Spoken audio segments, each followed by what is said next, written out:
Kita masih tersambung dengan Dr. Hermawan Setianto, dokter spesialis paru yang akan menjawab pertanyaan Anda seputar corona dan COVID-19. Kita akan terima telepon. Yang pertama dari Ibu Maya di Maumere. Selamat pagi, Bu Maya. Selamat pagi. Pagi, Bu. Silakan, Bu, pertanyaannya untuk Dr. Hermawan. Ya, Dokter Hermawan. Pertama, saya mohon edukasi organ tubuh mana yang paling sensitif terhadap penularan COVID-19. Berikut mengapa PSBB tidak dilakukan secara menyeluruh satu negara. Saya perhatikan adalah PSB berizin.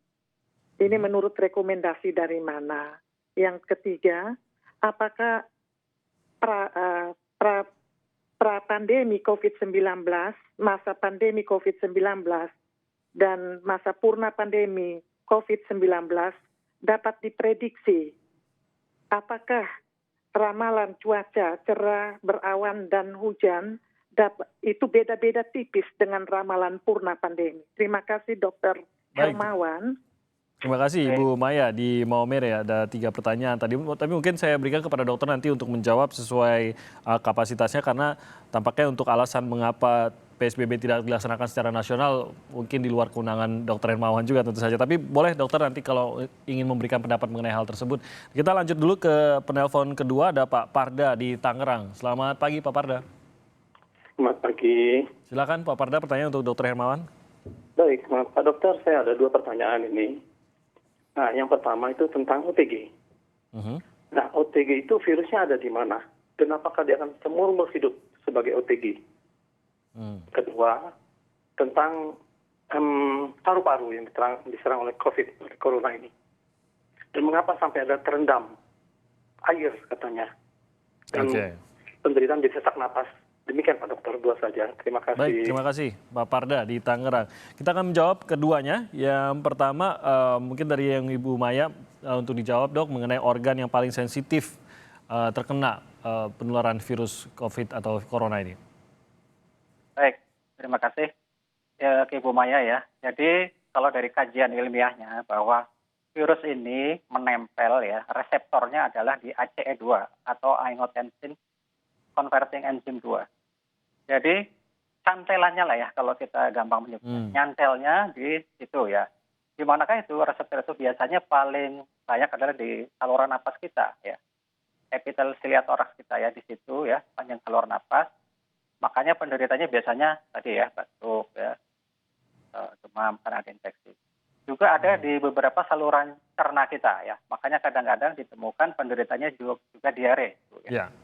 Jadi itu organ yang sering terkena ya. Nah, mengenai PSBB tadi ya, kenapa tidak dilakukan serentak ya. Jadi kalau saya mengacu pada ahli epidemiologi ya, bahwa idealnya ya memang PSBB itu dilakukan serentak ya. Karena tentu kalau kita masih membuka daerah-daerah yang masih banyak lalu orang, yang apalagi sekarang ada OTG ya. Nah itu ya memang untuk tingkat keberhasilannya barangkali akan lebih rendah kalau masih sporadis ya. Nah itu pendapat saya. Itu saya mengacu pada ahli epidemiologi ya. Oke, jadi itu mungkin ada kebijakan tersendiri dan mungkin etika pemerintahan lah begitu ya. Betul ya. Tapi mungkin dokter dari efektivitas pertemuan orang dengan orang tadi, PSBB ini kan pengaturan yang mengatur begitu ya, ada regulasi. Tapi dari sisi kesehatannya Dok, bahwa apakah memang bertemu dengan semakin banyak orang akan memperbesar resiko kita terpapar? Iya, tentunya seperti itu ya. Tapi kan mungkin pertimbangan PSBB ada banyak faktor ya, ada faktor ekonomi dan segala itu kita serahkan kepada pembuat kebijakan lah ya. Ya, setuju Dok. Nah, kalau memang kontak ya memang beresiko, semakin banyak kontak ya semakin terpapar kan artinya ya. Semakin bisa terjadi penularan. Oke, jadi kita lanjutkan ke pertanyaan dari Pak Parda di Tangerang mengenai OTG. Jadi kalau pada OTG karena tidak ada gejalanya, kalau tadi kan dokter bilang kalau saat corona menyangkut di paru-paru maka akan jelas dia akan sesak nafas dan lain-lain begitu. Tapi seorang OTG ini virusnya ada di mana? Di paru-parunya kah atau di mana, dan apakah ini akan dibawa seumur hidupnya tadi pertanyaan Pak Parda? Iya, jadi OTG ini orang tanpa gejala ya. Jadi pada infeksi virus ini gejalanya bisa ringan sampai berat atau bahkan tidak ada gejala. Ya. Jadi kalau gejalanya ringan atau tanpa gejala biasanya karena daya daya tahan tubuhnya atau imunitasnya memang relatif baik ya. Jadi virusnya tetap berada di saluran nafas kita ya. Tapi respon tubuhnya karena bagus terhadap virus ini, jadi tidak menimbulkan gejala. Nah, ada beberapa orang yang menimbulkan gejala sampai gejala yang berat tadi ya, sampai parunya terendam ya. Iya, betul. Jadi itu ya betul. Jadi infeksi virus ini bisa dari saluran napas atas masuk ke dalam sampai turun ke bawah ke alveolus ya, atau saluran napas terminal. Nah, di situ apabila terjadi peradangan ya, nah tubuh kita akan melakukan respon ya, mengeluarkan sitokin antiinflamasi ya. Nah itu timbul dikenal dengan namanya badai sitokin. Nah badai sitokin ini akan menimbulkan respon tadi ya. Jadi parunya terendam banyak air sehingga penderitanya sesak napas seperti orang tenggelam. Jadi kalau saya ngobrol ya dengan orang yang sesak napas ini, rasanya seperti tercekik dan seperti tenggelam. Kayak banyak air di dalam. Sesaknya itu katanya. Jadi terendamnya itu karena reaksi tubuh justru ya, Dok ya? Ya betul, karena reaksi tubuh. Oke, yang mencoba melawan virus tersebut begitu ya? Ya, kalau kita dalam dunia medis kita kenal namanya ARDS ya, Acute Respiratory Distress Syndrome ya. Gejalanya memang seperti itu ya. Jadi parunya terendam, kalau kita lihat fotonya itu banyak bercak cukup luas menyeluruh. Nah, kalau demikian tentu akan mengganggu difusi ya, pertukaran antara oksigen dengan CO2 di paru kita.